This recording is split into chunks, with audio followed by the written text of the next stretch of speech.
di angka 2 juta, 3 juta, dan seterusnya.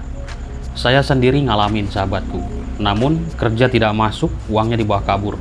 Bersama teman-teman dulu, ini saya teringat kembali memori di masa lalu, ketika masih muda, sekarang udah kakek-kakek ya, sahabat. Nah, dari mana saya teringat kembali sejarah di masa lalu, ketika melihat sebuah tayangan dari Bapak Gubernur Jawa Barat, Deddy Mulyadi. Nah, sahabat, ini adalah keterangan dari Bapak Gubernur Jawa Barat ya, Bapak Deddy Mulyadi. Ini terkait dengan masalah tenaga kerja nih yang ada di Karawang, sahabat. Yuk, kita simak ya.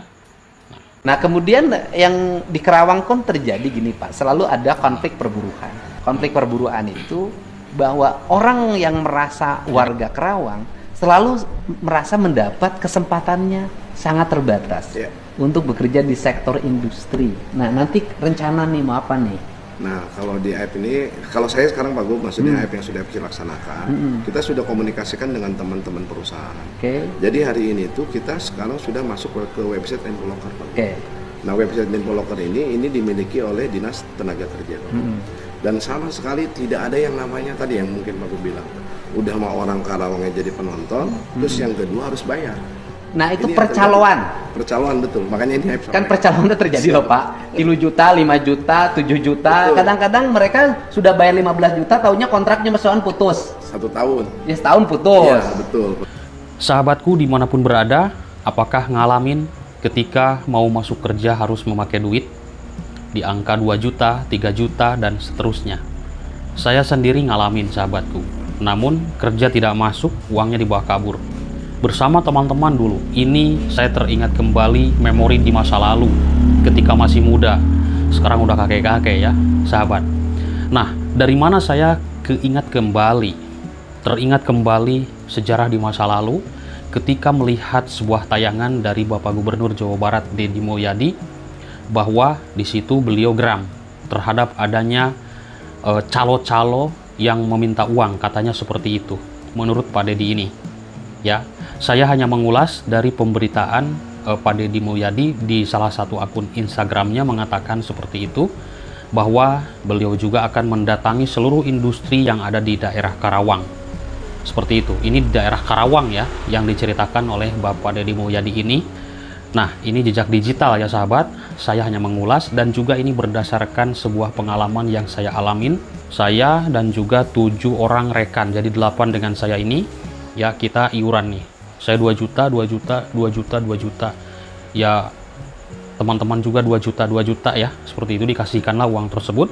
Namun ya di situ ada juga perjanjian kalau tidak masuk uangnya kembali. Tapi ternyata kerja tidak masuk, uangnya tidak ada, dibawa kabur ya. Ya sempat juga kita melapor ke pihak kepolisian dan juga ditangkap orangnya, ada persidangan lalu ditahan, sahabat. Oke, nah itu pengalaman di masa lalu, teringat kembali ketika saya sendiri melihat sebuah tayangan dari Bapak Gubernur, Bapak Deddy Mulyadi, sahabatku. Nah, teman-teman, setelah terpilihnya Bapak Deddy Mulyadi, yaitu menjadi seorang gubernur, ini beliau menyinggung masalah praktik calo tenaga kerja di daerah Karawang. Ya, semoga di Subang tidak ada ya, sahabatku. Nah, disebutkan pria yang akrab disapa KDM ini ada kalanya warga lokal terus atau harus membayar kisaran 15 juta jika ingin masuk buruh pabrik di daerah Karawang. Untuk itu, ia akan bertemu dengan seluruh kawasan industri di Jawa Barat untuk memetakan berapa kebutuhan tenaga kerja 10 tahun ke depan.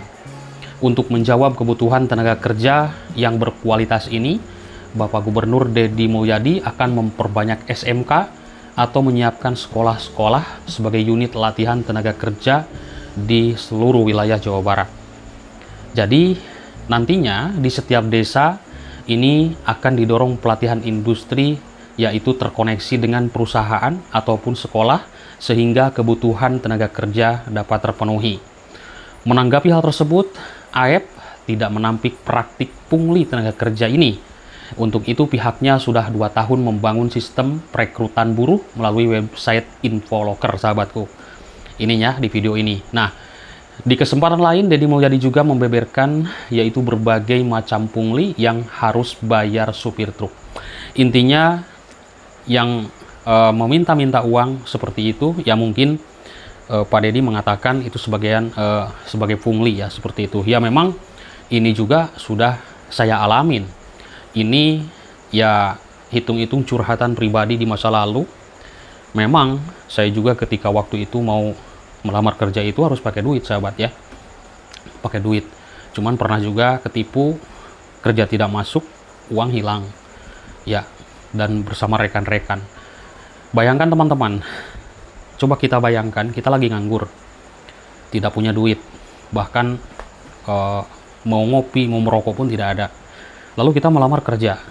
Ketika kita melamar kerja, lamarannya kita masukkan, lalu tidak bisa masuk kalau kita tidak membayar, ya. Tidak membayar yang sudah ditarik, misalkan ada uang 2 juta, kamu bisa masuk kerja. Nah, itu uang dari mana, sahabatku? Justru kita melamar kerja ini menganggur loh. Buat rokok, buat ngopi, buat main juga misalkan tidak ada. Tiba-tiba kita diminta 2 juta, 3 juta, 10 juta. Nah, kalau misalkan orang yang benar-benar ingin kerja, pastilah mencari pinjam ke sana, pinjam ke sini, ya kan? Bahkan pinjam mungkin ke rentenir, ke segala macam, pinjam ke sana kemari. Lalu dikasihkanlah uang tersebut. Bayangkan, kalau tidak masuk kerja, tidak diterima kerjanya, tidak masuk, uang sudah masuk, lalu kerja tidak diterima. Lalu orang yang menerima uang tersebut kabur. Ini pengalaman saya sendiri. Bayangkan, apa nggak sakit hati? Hutang sudah ke sana kemari. Ini pengalaman. Ketika saya mendengar dan juga melihat tayangan Bapak Gubernur ini, jadi teringat memori di masa lalu, sahabat. Ya, sakit hati, ya dendam juga ada, ya kan? Pening juga, kenapa nih orang kok main tipu-tipu kan? Seperti itu. Saya lagi nganggur dulu, sahabat. Ini orang main tipu-tipu ya. Tapi ya kita puas juga karena sudah kita sama-sama bersama teman saya laporkan, lalu ketangkap, ada sidang, dong diponis. Wah, ini luar biasa sahabat dulu ya, bersama rekan-rekan jadi puas lah meskipun uang tidak ada ya. Nah teman-teman hati-hati ya, ketika melamar kerja harus positifkan dulu. Misalkan sudahlah bayar misalkan 2 juta, 1 juta atau sekian, tapi masuk dulu, punya ID card ya, kita kan jasa lah, bayar jasa, bayar terima kasih Pak ini, jadi kita udah masuk kerja. Kalau di zaman saya dulu tidak demikian. Yang masuk tuh lamaran dulu. Sesudah itu kita dipanggil lagi, dimintain uang. Ya uangnya tidak ada kan? Kan seperti itu. Akhirnya di situ kita berempuk 7 orang, kita laporkan.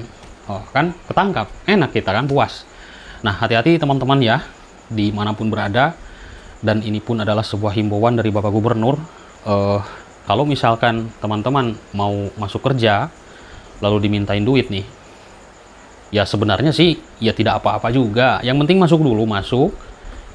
Sudah terdata, punya ID card, ya kita tanda terima kasih sesuai dengan perjanjian ya.